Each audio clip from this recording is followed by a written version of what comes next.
Bonjour chers co-créateurs. Eh bien, c'est le printemps, printemps 2024, et comme tous les printemps, nous faisons place au renouveau.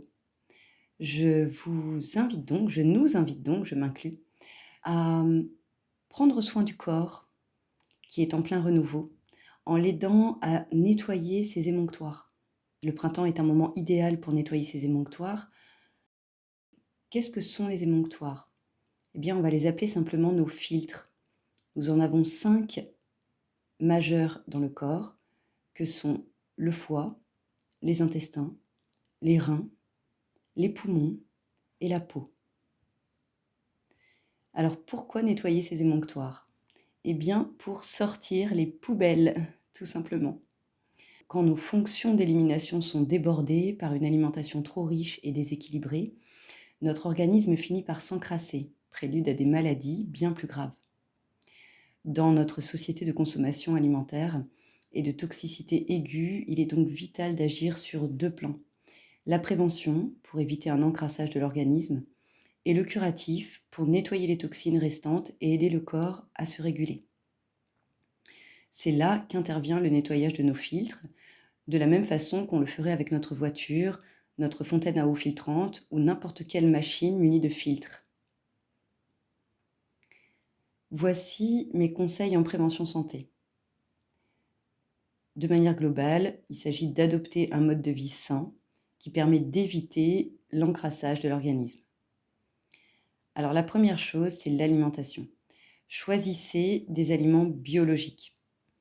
Quand je parle d'aliments, je fais référence à la nourriture, la boisson, ainsi que les produits d'hygiène et cosmétiques.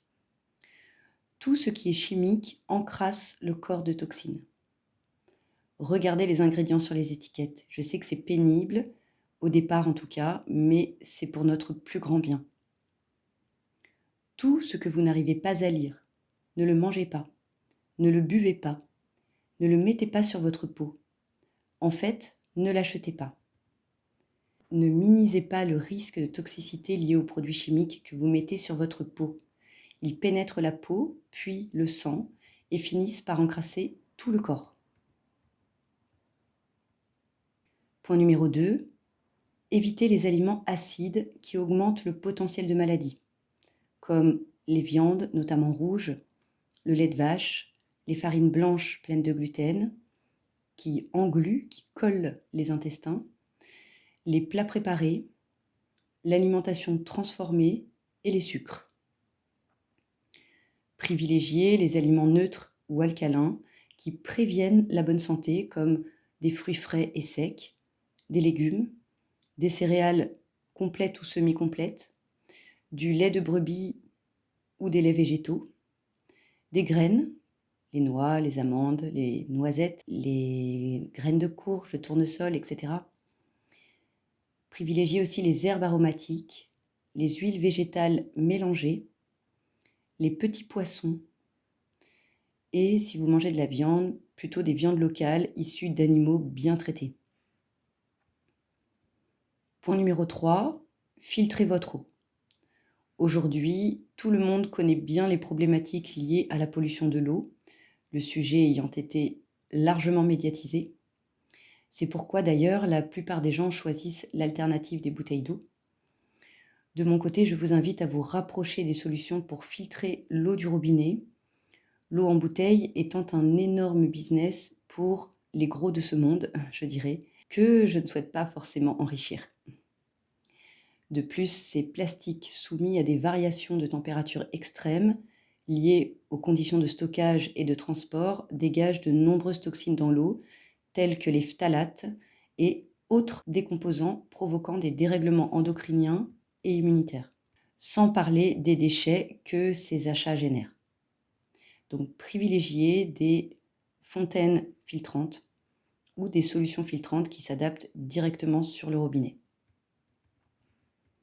Point numéro 4. Filtrez votre air intérieur. Quand je vois tout ce que mon purificateur d'air récupère comme poussière et particules, je sais que c'est cela en moins dans mes poumons et ceux des membres de ma famille.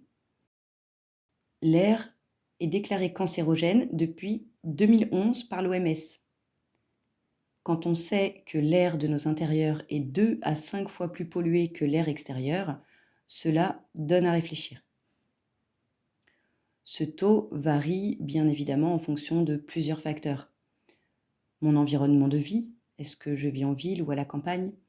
Le type de produit que j'achète en termes d'ameublement, de produits de nettoyage, de revêtements dans ma maison, mais aussi les revêtements des ustensiles de cuisine. Le type d'installation et d'énergie, est-ce que j'utilise du bois, de l'électricité, du gaz, etc., etc. Bref, en milieu fermé, les particules stagnent et nous les respirons. Point numéro 5. Connectez-vous à la terre. Mettez-vous pieds nus dans la terre, régulièrement. La terre nous nettoie. Marchez pieds nus dans la nature le plus souvent possible.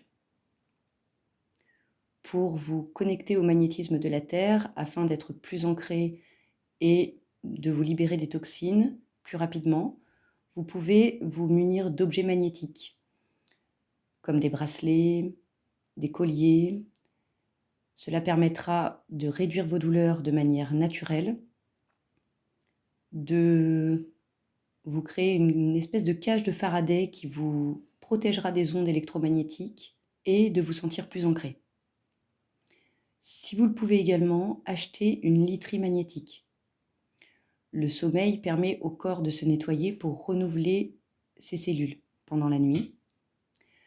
Le sommeil d'aujourd'hui est extrêmement perturbé pour de nombreuses personnes par le stress et nos modes de vie hors normes. De fait, le nettoyage du corps ne se fait plus correctement pendant la nuit. Dormir dans une literie magnétique permet d'abord de retrouver un sommeil profond et réparateur, ensuite d'optimiser le nettoyage et la régulation de nos systèmes internes pour se réveiller en pleine forme. Point numéro 6. Sortez faire du sport. Bougez. Allez respirer en forêt. J'insiste sur sortez. La sédentarité tue les cellules. Le manque de lumière naturelle aussi. Aujourd'hui, nous sommes 80% de notre temps à l'intérieur, sous lumière artificielle, dans un environnement clos, en position assise. Une étude scientifique estime que sur 10 ans, l'humain des pays dits développés reste assis 6 ans en moyenne. Cela donne à méditer. Point numéro 7. Ayez l'esprit positif. Regardez toujours le bon côté des choses. Il y a du bon dans chaque chose. C'est juste que nous ne le voyons pas. Nous avons toujours le choix, dans une situation, de voir le positif ou le négatif. Les choix que nous faisons aujourd'hui sont primordiaux. Ils déterminent notre futur. Les graines que je sème aujourd'hui, j'en récolterai les fruits demain. Point numéro 8.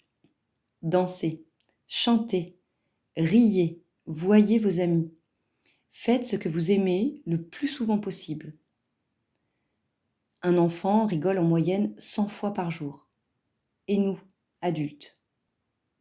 Celui qui garde son âme d'enfant ne vieillit jamais, comme dit l'ancien dicton. Point numéro 9. Enrichissez vos relations humaines. Réconciliez-vous avec une personne avec qui vous êtes en brouille. Embrassez ceux que vous aimez et dites-leur « je t'aime ». Rendez un service. Aidez les autres sincèrement. Agissez de manière honnête et désintéressée. Bien, je vais zoomer maintenant sur les techniques de nettoyage du corps. La première, c'est le jeûne, qui reste la meilleure solution, tant pour les personnes qui ont de l'embonpoint ou qui sont carrément en surpoids, que pour les personnes maigres ou encore les malades. D'ailleurs, quand on est malade, on a naturellement envie de jeûner. Pourquoi ? Simplement pour ne pas encombrer le corps avec le travail de digestion qui demande beaucoup d'énergie et lui laisser ce temps pour se régénérer. Alors, zoom sur les émonctoires, les fameux 5 filtres dont on a parlé au début de ce podcast, dans le corps physique. Comment nettoyer ces émonctoires? Je vais vous partager des conseils basés sur mon expérience personnelle. Les solutions que je propose sont peu onéreuses, naturelles, efficaces, sans effet secondaire. Attention toutefois de ne pas faire n'importe quoi si vous faites de l'insuffisance rénale, si vous avez des problèmes hépatiques, que vous êtes sous dialyse ou tout autre déséquilibre. Prenez bien le temps de toujours prendre des renseignements sur la compatibilité avec votre déséquilibre ou votre maladie avant d'entreprendre un nettoyage. Soyez acteur de votre santé. Le gros intestin, communément appelé le côlon. Faites une hydrothérapie du côlon. Faites-le avec un professionnel appelé un hydrothérapeute dans un centre dédié. Le lavement classique que l'on se fait soi-même à l'aide d'un boc de lavement est possible aussi. Vous pouvez acheter un boc de lavement dans certaines pharmacies ou sur le web. Andreas Moritz, dans son livre L'étonnant nettoyage du foie et de la vésicule biliaire, explique parfaitement comment faire un lavement soi-même.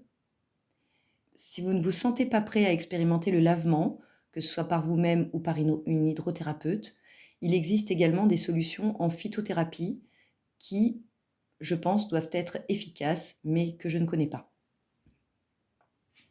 Deuxième émonctoire, le foie et la vésicule biliaire.